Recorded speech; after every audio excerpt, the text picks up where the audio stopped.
Alcohol के part 2 में हम इथानॉल को ही कंटिन्यू कर रहे हैं। सो हम स्टार्ट करते हैं अब effects of ethanol on our body.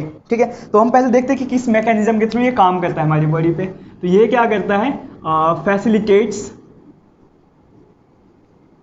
The action of GABA at GABA A receptor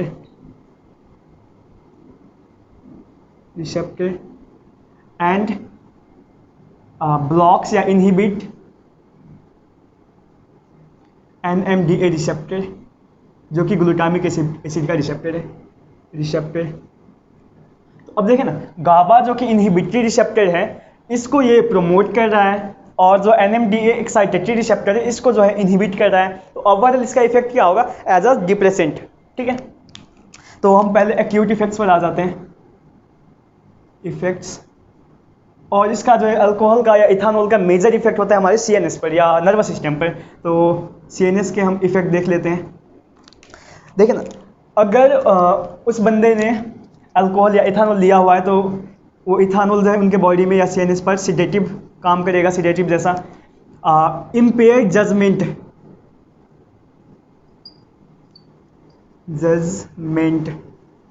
किसी भी चीज़ को जज नहीं कर पाएगा, खासकर स्पीड और जो है डिस्टेंस को। क्योंकि इसीलिए ना जो बंदे ने ड्रिंकिंग की हुई होती है या इथानॉल पिया हुआ होता है, तो उस बंदे को जो है ड्राइविंग अलाउ नहीं है या लीगल नहीं है, ठीक है, करना।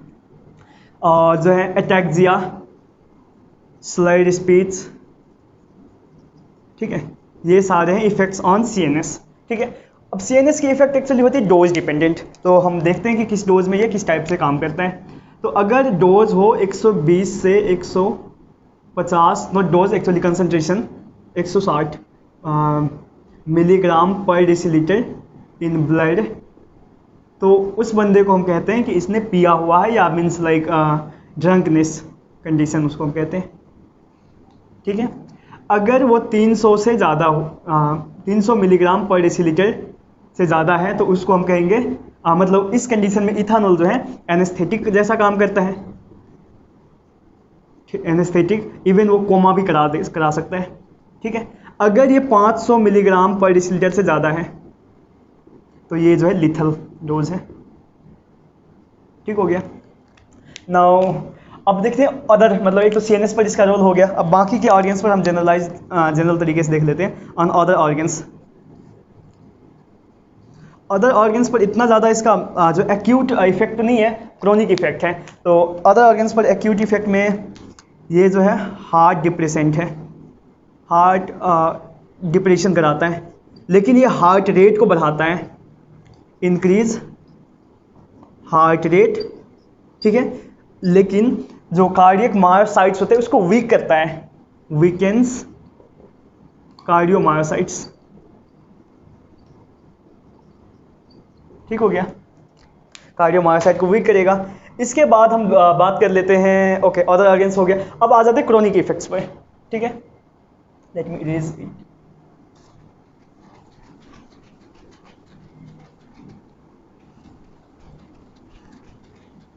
अगर कोई बंदा बहुत ही मतलब बहुत दिनों से अल्कोहल ले रहा हो, तो उसमें जो है क्या क्या इफेक्ट्स आएगा। ठीक है, क्रोनिक इफेक्ट्स, सबसे पहले अगर बहुत दिन से वो अल्कोहल ले रहा है, तो वो बंदा डिपेंडेंस एंड टॉलरेंस हो जाएगा, उस बंदे में डेवलप हो जाएगी। वो बंदा जो है डिपेंडेंस ऑन इथानॉल हो जाएगा, एंड बॉडी में जो है टॉलरेंस डेवलप हो जाएगी। ठीक है, अब इसके बाद देखें, अब इसके बाद से लीवर पर मेन इसका चेंजेस आती है। मतलब लीवर पर फैटी लीवर को कन्वर्ट कर देगा हेपाटाइटिस में। हेपाटाइटिस के बाद ये सिरोसिस करा देगा, और सिरोसिस के बाद जो है लीवर फेलियर करा देगा, हेपाटिक फेलियर। और जो है लीवर में इन्फ्लामेशन को भी प्रमोट कर देगा, जिसकी वजह से हमारी बॉडी की इम्यूनिटी कम हो जाएगी। ठीक है, और बाकी भी अदर ऑर्गन्स की भी इम्यूनिटी कम हो जाएगी। ठीक है, तो ये था जो है। अब इसके बाद हम देखते हैं CNS पर क्या इफेक्ट है, या मतलब जो नर्वस सिस्टम पर क्या इफेक्ट है। नर्वस सिस्टम, पहले तो ये पेरिफेरल न्यूरोपैथी कराएगा, न्यूरोपैथी। साथ ही ये इसका बहुत ही बड़ा रोल है वर्निक कोर्साकॉफ सिंड्रोम कराने में।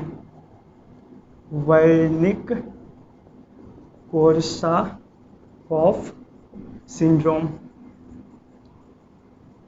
एक्चुअली ये भी एक अल्कोहल यूज डिसऑर्डर है, जिसमें जो है बेसिकली थायमिन की डेफिशिएंसी हो जाती है और एक्स्ट्रा ऑकुलर मसल पैरालाइज हो जाते हैं। Extra ocular muscle paralysis, ataxia जैसे जो है साइन सिम्टम्स नजर आते हैं। ठीक हो गया। और इसके बाद हम आ जाते हैं जीआईटी पर, इसका क्या इफेक्ट्स हैं। अब देखिए, अल्कोहल एक बहुत ही जो है बड़ा कॉज है गैस्ट्रिक अल्सर के लिए। ठीक हो गया। और वहाँ पर इन्फ्लामेशन कराएगा जीआईटी ट्रैक्ट का, ब्लीडिंग, टीयर एंड ब्लीडिंग। अब देखें ना, अगर वाल जो है जीआईटी का वाल में इन्फ्लामेशन हो गया है, टीयर हो गया है, ब्लीडिंग हो गया है, तो वहाँ पर न्यूट्रिएंट सही से एब्जॉर्ब नहीं होगा। जब न्यूट्रिएंट एब्जॉर्ब नहीं होगा तो क्या होगा, बॉडी में न्यूट्रिएंट्स की डेफिशिएंसी हो जाएगी। तो जो है अल्कोहल न्यूट्रिएंट्स की डेफिशिएंसी भी कराती है। ठीक हो गया। इसके बाद जीआईटी के बाद हम देख लेते हैं एंडोक्राइन पर क्या इफेक्ट्स हैं इसके। तो ये जो है मेल में गायनेकोमैस्टिया करा देता है।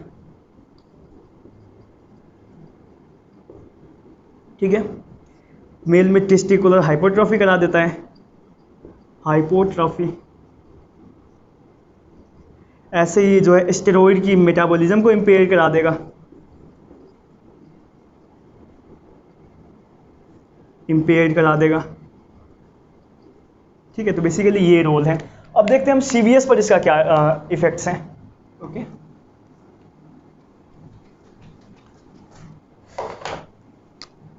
सीवीएस पे क्रोनिक इफेक्ट्स, ये एनीमिया करा देता है। ठीक है। अगर देखें ना, कंटिन्यूअसली वो 10 दिन 12 दिन से ना शराब पिए जा रहा है, लाइक अक्सर होता है। अच्छी बात तो नहीं है, लेकिन अब अक्सर होते हैं कि लव अगर किसी का ब्रेकअप हो गया हो तो फिर वो क्या करते हैं, boys mostly in western countries या फिर यहाँ भी हमारे एशिया में भी जो है वो कंटिन्यूअसली 10 दिन 12 दिन तक शराब पीते रहते हैं। ठीक है। तो उस कंडीशन में जो है उनको कार्डियक एरिथमिया हो सकता है, एरिथमियाज। ठीक है। और वो कंटिन्यूअसली जब पीते हैं उसको हम कहते हैं बिंज ड्रिंकिंग।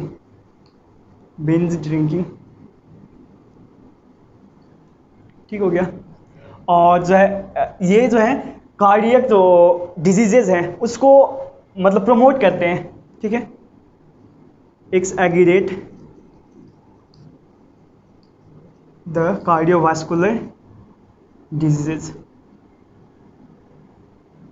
इतना ही नहीं, ये जो है इसका एक ही बस फ़ायदा है कि ये हमारे ब्लड में HDL की लेवल को बढ़ा देता है, इंक्रीज HDL। ठीक है। हाई डेंसिटी लिपोप्रोटीन की लेवल को बढ़ा देता है। ठीक है। और ओके, इसके बाद CVS पर भी इसका हो गया इफेक्ट्स। अब ये जो है breast cancer and GIT cancer को प्रमोट कराता है, प्रमोट्स या facilitates, promotes breast and GIT cancer. ठीक हो गया। और ये इम्यूनिटी जो है हमारी बॉडी को वीक कर देती है, मतलब हमारी बॉडी की इम्यूनिटी को वीक कर देती है। तो ये है इसका क्रोनिक इफेक्ट्स। अब इसके बाद हम बात कर लेते हैं ट्रीटमेंट ऑफ जो है अल्कोहलिज्म। ठीक है।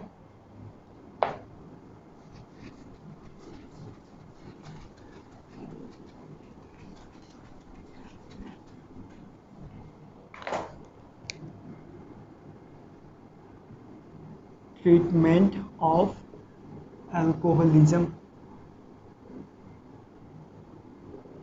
तो मैंने पहले भी बताया था कि अगर अल्कोहल विड्रॉल सिंड्रोम हो गया है, ठीक है, अल्कोहल विड्रॉल सिंड्रोम हो गया है, तो इसको ट्रीट करने के लिए हम देते हैं DCT, मैंने बताया था। ठीक है। लेकिन सबसे पहले उससे भी पहले हम देखेंगे कि उसके बॉडी में कोई आयोन का तो इम्बैलेंस नहीं है। तो पहले हम आयोन बैलेंस या इलेक्ट्रोलाइट बैलेंस कहते हैं, इलेक्ट्रोलाइट बैलेंसिंग करेंगे। उसके बाद मैंने बताया था आपको D4 डायजेपैम C4 क्लोर डायजीपोक्साइड and T4 thiamine.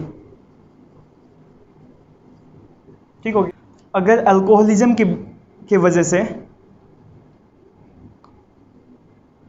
वजह से जो है, अगर CNS डिप्रेशन हो गया, एक्सेसिव CNS डिप्रेशन हो गया है, तो इसको ट्रीट करने के लिए हम देते हैं पहले IV ऑफ डेक्सट्रोज देंगे, ताकि उनको ब्रेन के नर्वस टिश्यू या न्यूरॉन्स को जो है न्यूट्रिएंट्स मिलती रहे, डेक्सट्रोज, एंड IV हम दे देंगे थायमिन। ठीक है। अब अल्कोहल डिपेंडेंस या अल्कोहल यूज बाकी डिसऑर्डर्स हैं, अल्कोहल यूज्ड डिसऑर्डर्स को ट्रीट करने के लिए हम देते हैं ये ड्रग्स। हम ओपियोइड एंटागोनिस्ट दे सकते हैं। ओपियोइड एंटागोनिस्ट हो गया नाइट्रिकजोन, हम दे सकते हैं उनको NMDA रिसेप्टर, जो कि ग्लूटामिक एसिड का रिसेप्टर है, उसका एंटागोनिस्ट एकम्प्रोसिट। और उनको जो है हम एल्डिहाइड डिहाइड्रोजनेज इनहिबिटर भी दे सकते हैं। ठीक है, जिसका नाम है डाइसल्फिरैम।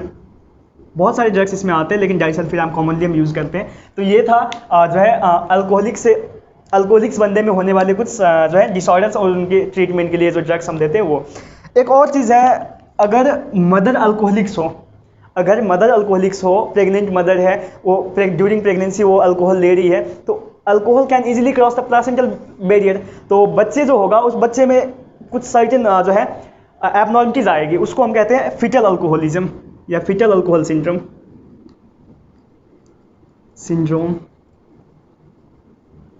फिटल अल्कोहल सिंड्रोम में जो है उस बच्चे में क्रैनियोफेशियल डिसऑर्डर होगा,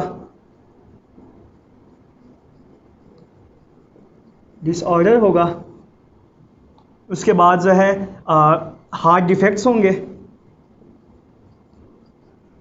हार्ट डिफेक्ट्स में वैल्वुलर या सेप्टल डिफेक्ट्स, और इसके बाद जो है उसकी IQ कम होगी। ठीक है, या उसको हम कहेंगे लो IQ। ठीक है, या मेंटली रिटार्डेड।